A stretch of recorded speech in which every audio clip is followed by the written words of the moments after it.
BA, BCom, BSc, MA, MCom करें विश्व की सबसे बड़ी यूनिवर्सिटी इग्नू से। सॉल्व असाइनमेंट्स और गाइड बुक्स प्राप्त करें। संपर्क करें Mahakal computers, DAV PG college के पास, पंच मंदिरा मोड़ से दाहिने, सिवान।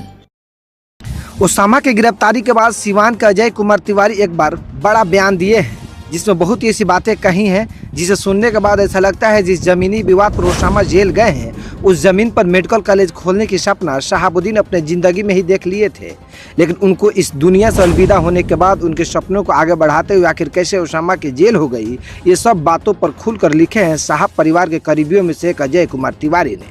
अजय कुमार तिवारी कहते हैं कि सिवान और बिहार के जनता को ये बात जानना जरूरी है, क्योंकि ये मुद्दा बिहार की सियासत में बहुत बड़ा धमाल मचाया हुआ है और आने वाले समय में राज्य की राजनीति का मुख्य मुद्दा बनने वाला है। जिस जमीन के लिए पुलिस ने FIR दर्ज किया है, उस जमीन को मरहूम डॉक्टर मोहम्मद शहाबुद्दीन के सपनों को साकार करने के लिए खरीदना चाहते थे।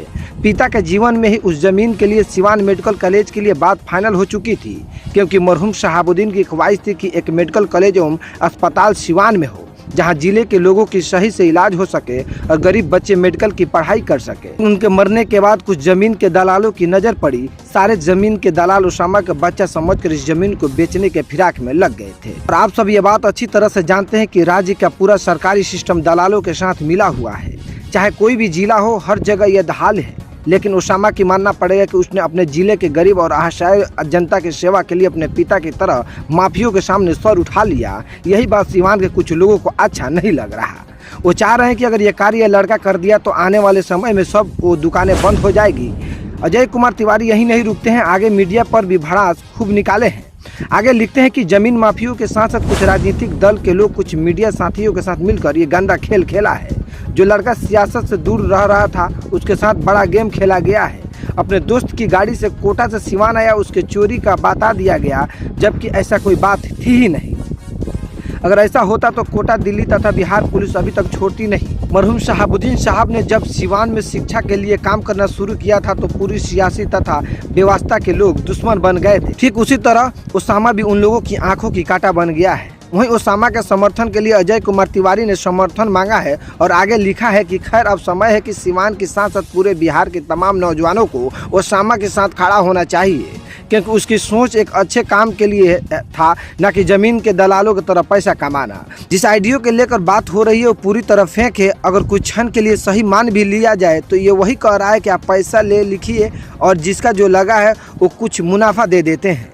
अपनी बात किसी से आग्रह के साथ रखना कब अपराध हो गया, ये सोचने वाली बात है। ठीक सिवान की तरह मोतिहारी का भी केस है। ओसामा के संबंधी के जमीन जिस उच्चतम न्यायालय और उच्च न्यायालय के निर्माण कार्य पर रोक है, जिसके बाद पुलिस के मिली भगत से एक पक्ष निर्माण कार्य कर रहे थे। कुछ लोग बात करने गए हुए थे, मिल बैठकर सुलझा लिया जाए, क्योंकि वहाँ कोई था नहीं, सब लोग बाहर थे। पुलिस में शिकायत करने पर की सुनवाई नहीं हुई। अगर पुलिस समय पर एक तरफा कार्रवाई नहीं की होती तब तो झगड़ा होता। दोनों तारीख में ओसामा दिल्ली में रहा। एक बात यह भी सत्य है कि ओसामा किसी को गाली नहीं देता, न ही किसी को ऊंचा आवाज में बात करता है। इन सब बातों पर गौर करने पर लगता है कि पूरी साजिश के तहत दोनों केस में फंसाया गया है।